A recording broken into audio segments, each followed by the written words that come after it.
Hi everyone, this is Dr. Ashley Hyatt. I'm a psychologist in supervised practice at the Waterloo CBT Clinic, and today I want to go over with you 5 simple tips for helping you manage your COVID-19 stress. And it's really easy. All you have to do is remember beams, like sunbeams. So B stands for balanced eating. Look, I get it. We're all stuck at home right now, and it can be extra appealing to turn to the comfort food right now.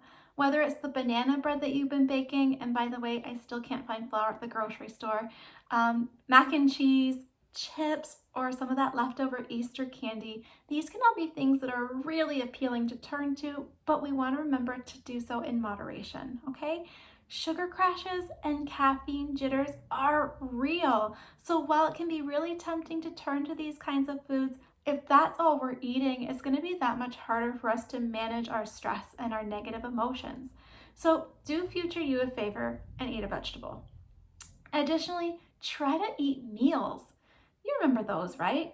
Breakfast, lunch, dinner. It can be hard right now because since we're all stuck at home, including me, time seems more and more like an illusion. But it's important for us to make sure that we're getting balanced nutrients throughout the day. Otherwise, it's going to be so much more harder to focus, think clearly, and problem solve. And those are all really important things to help us bust our stress. So remember, hunger is real, and let's set ourselves up for success with our food.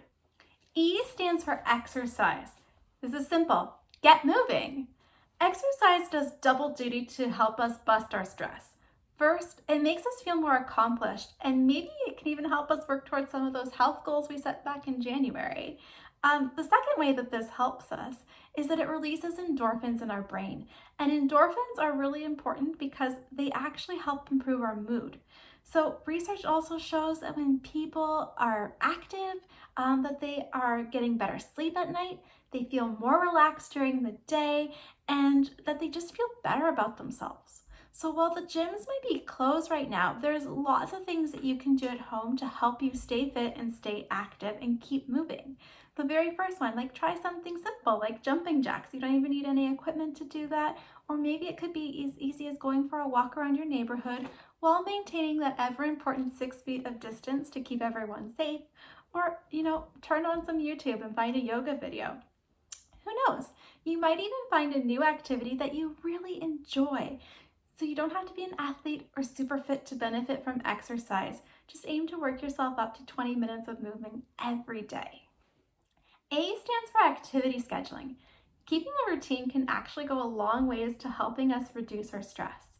First, it gives us a sense of control because when we set up a schedule, we know what to expect. So even with the pandemic flipping our routines upside down, we can reclaim some sense of control and reduce our stress by scheduling in activities on a daily basis. I like to encourage people to schedule in a balance of mastery and pleasant activities. So mastery activities are really important. These are activities that give us a sense of accomplishment. They typically require some kind of focus, maybe some energy, and a little bit of effort, but after they're done, we typically feel really good about ourselves. Maybe your mastery activity could be doing exercise like in the E I just talked about, or it could be doing your laundry, or even putting on a clean shirt for your next video conferencing call. Odds are you're probably already doing some mastery activities, which is great. We just want to make sure that you're mindful when you do it and actually acknowledge your accomplishments and your successes and celebrate those achievements.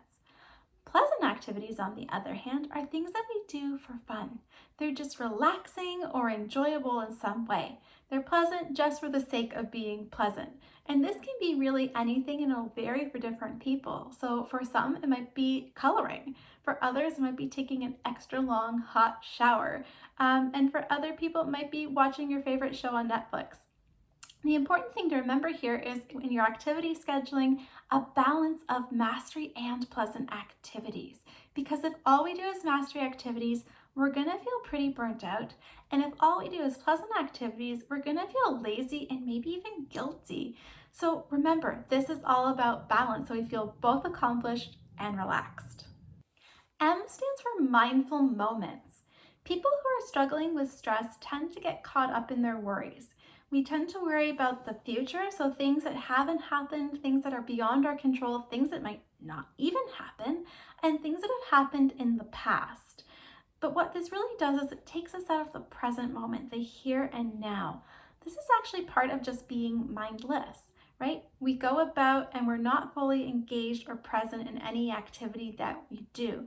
So mindful moments are actually really important to help us manage our stress because they bring us back to the here and now and actually allow us to appreciate and enjoy what we're doing, throw ourselves fully into an activity, and engage with all of our senses.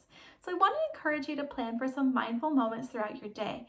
And you can do this with really any activity. The key here, though, is that if you notice your mind wandering, so if you're getting caught up in those future worries or past worries, to just acknowledge it and allow yourself to return and fully engage in whatever activity is you're doing. Often when people think about mindfulness, they think about things like yoga or meditation, which are great and those can totally be mindful activities, but we can be mindful doing just about anything. It just takes some effort, okay? So we could be mindful, for example, like when we wash the dishes or when we play a game with our family. Just practice fully throwing yourself into the present moment to help reduce your stress now. And finally, S stands for sleep. As you probably already know, a lack of sleep often leaves a lot of us feeling cranky, and when we're cranky, we're more susceptible to our stress and negative emotions. When we're feeling stressed out, it can be really hard to sleep, right? Am I the only one who has the worries and to-dos running through their head as soon as their head hits the pillow? I hope not. But there are some steps that you can take to help reduce your stress and help get your sleep back on track. So the very first one is try creating a bedtime routine, right? Something where you can actually allow yourself to relax and unwind. Turn off the news, read that book that you've had on the shelf for the last 6 months and haven't had time to get around to, or doing some gentle stretching, whatever it might be to kind of help your body relax and unwind. If you actually have a lot of racing thoughts, a great way to deal with that is by competing with them. This might sound counterintuitive, but it actually really works because it's hard to focus on more than one thing at once. So try listing countries alphabetically or saying the alphabet backwards, or maybe naming and describing objects you can see, feel, and hear in the room around you. If worse comes to worse, get out of bed and try again later when you're tired. Another thing that really helps us get our sleep back on track is having a bedtime routine where we have a set sleep time and a set wake time. It's amazing how much your body can actually get used to this as a routine and the positive impact that that can have on sleep. After all, we've got enough to worry about with the pandemic. We don't need to add a lack of sleep to our list of worries. So thanks everyone for watching. I hope Beams gives you a lot of ideas for things that you can do to help reduce your stress during the COVID-19 pandemic.